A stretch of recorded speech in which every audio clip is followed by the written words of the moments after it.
This week saw the release of the second issue of Two-Face's miniseries written by Christian Ward and illustrated by Fabio Veras, and there was no way in hell that I'd be able to resist talking about this comic.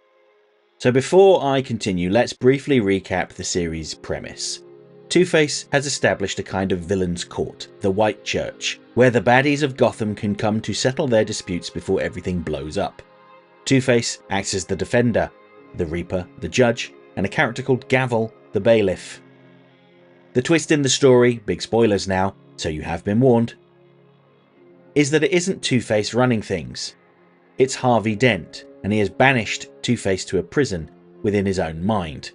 He is simply pretending to be the ruthless Two-Face in order to get the villains to toe the line.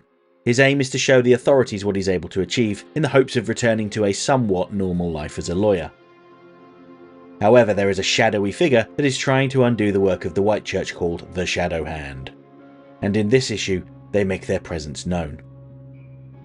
Dent's latest case involves defending King of the Royal Flush Gang against accusations of infidelity.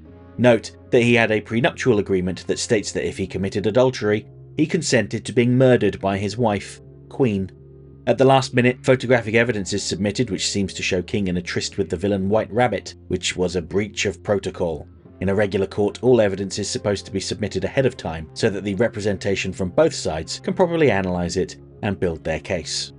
So Dent has to rush to get to the bottom of the pictures because King is adamant that it wasn't him, and so he sends his new assistant Lake Cantwell to verify their authenticity.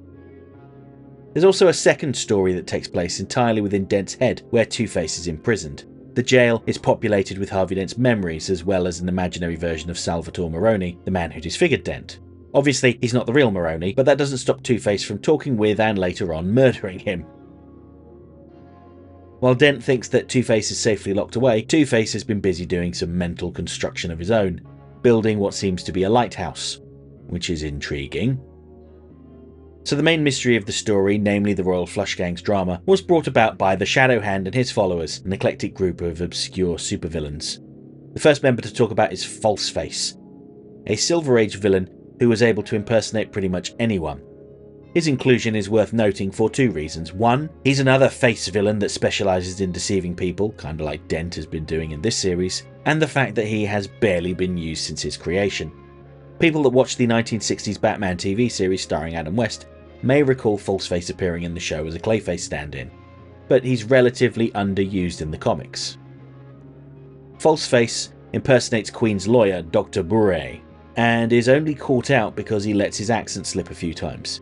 Most people didn't notice, but Harvey Dent does. Dent's perceptiveness is a big driver of the plot in this story. When examining the supposed secret photos of King's infidelity, he sees that the photographer is reflected in one of the mirrors, and she is standing in the middle of the room plain as day. These photos were staged, and he recognises the photographer, the alter ego of White Rabbit. For those that aren't familiar with White Rabbit, she is a relatively recent creation. Jaina Hudson has the ability to create an albino double of herself, essentially splitting herself in two, and the two worked with Falseface to incriminate King. Again, another villain with a double identity, and the notion of splitting one person into two. Very appropriate for Two-Face. At the issue's end, we see the rest of the group. First of all, a very recent villain named Doubt, another creation of Christian Ward's, that first appeared in a short story in the recently cancelled Batman the Brave and the Bold anthology series. Doubt can control people through the power of his voice, but his commands have to be framed through a doubt. In his first appearance, he told Batman that he doubted that Batman was Batman anymore, triggering an existential crisis. Batman overcame this by focusing on a more positive voice in his mind, Alfred's voice, telling him that he believed in him. He also played back an edited recording of Doubt's voice telling Doubt that he doubted that Doubt was Doubt anymore, seemingly negating his powers. But Doubt seems to be back here. Perhaps he had his own inner voice telling him to believe in himself and overcome his insecurities. The next villain is a character called Di, who I do not recognise and haven't been able to find anything about. She may very well be a brand new character, but I can't rule out that she's just incredibly obscure. Finally, we have a shadowy figure who claims that Two-Face has taken everything from him, the Shadow Hand himself. Usually when a character's identity is hidden in the shadows, it's because there's someone we're going to recognise. If I had to bet money on it, I'd bet on the Shadow Hand being Two-Face himself. wandering around without Harvey Dent's knowledge, perhaps while he's asleep. It's practically a trope now, as seen in the Batman the Animated Series episode Second Chance, where Two-Face had Harvey Dent kidnapped to prevent him from having his face surgically repaired.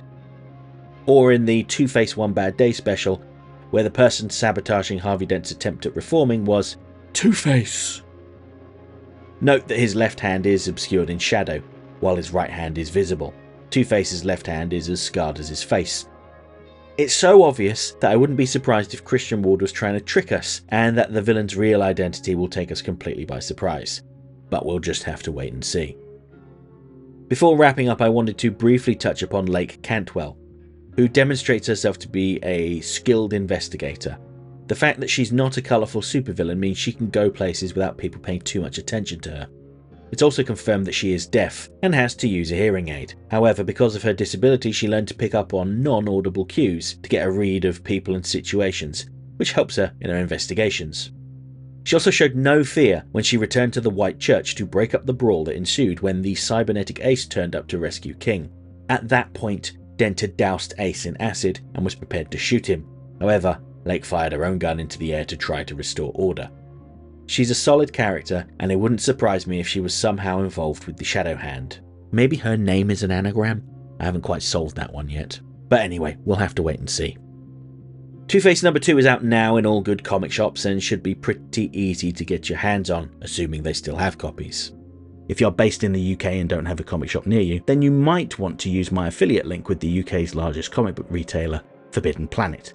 I have included a link in this video's description. Alternatively, if the idea of hoarding a collection of comic books fills you with dread, I'm getting perilously close to filling up our storage unit, you may want to try getting a digital copy of the issue from Amazon. I also have a global affiliate link which you could use to help my channel out. I've included my Amazon affiliate link in the info button in the top right corner, as well as the video's description. And just before I wrap up, special thanks to all of my current channel members who help make these videos possible. Their names are listed on screen right now. So, to those that have read this issue, what did you make of it? What do we think Two-Face's mental lighthouse is for? Communicating with the outside world perhaps? Warning them of danger ahead? If any of you know who Dai is, please let me know. I spent a long time trawling through various DC Comics wikis and couldn't find anything. I don't know how I'll feel if it turns out that she is a new character. Relief in the knowledge that I can actually read, or frustration that I spent so long double checking. Let me know your thoughts below. But next week I'll be back to talk about the 4th issue of Absolute Batman, to see if Batman really will take up Black Mask on his peace offer. Hope to see you then.